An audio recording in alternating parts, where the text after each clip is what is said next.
Binyan dance is a traditional Benguet circle dance symbolizing the unity and harmony of the community. The dancers collectively move their hearts and warriors covered.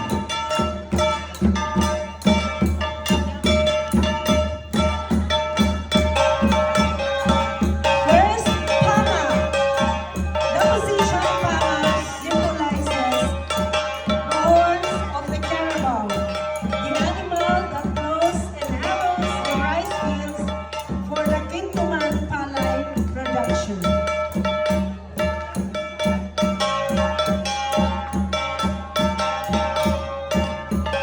The next step is Bing Baba. Association shows the planting season for the Kantuman Palay seedling.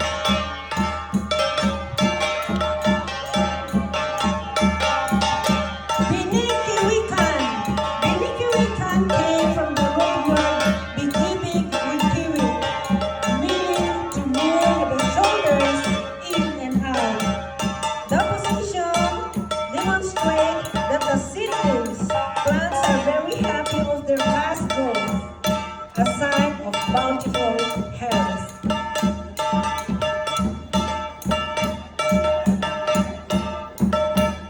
Hinitangan. A position signals the time to rest and relax. Once in a while, the Kintuman Palay are in the rooting stage, showing signs of economic progress. Hinitangan.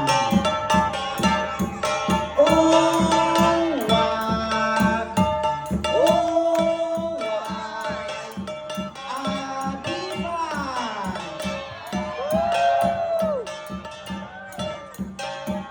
Salabasaw. Salabasaw illustrates the flowering stage of the Kintuman Palay. Salabasaw.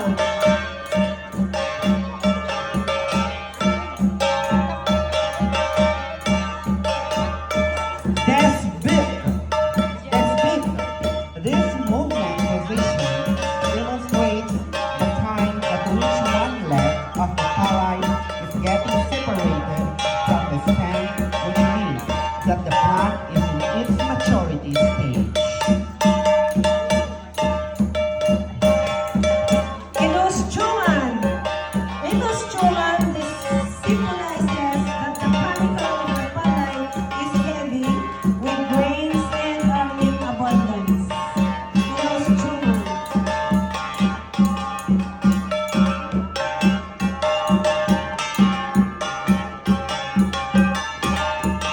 Inudian. This movement is strategy to confuse and counteract any untoward events or misfortunes that can happen or may happen and to create harmony, peace, and order during the planting season. Uwag! Uway! Adibay!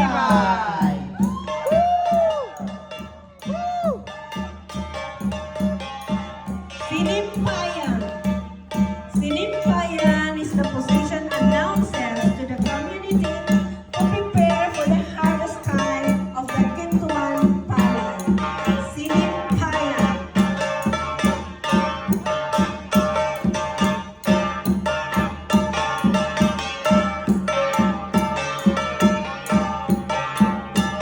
Kinikichan.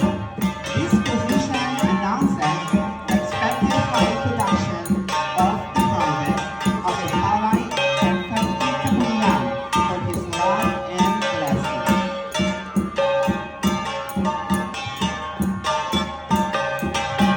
Pinadyosan. This means that the bountiful harvest are carried home in a basket called kayabang. Pinadyosan.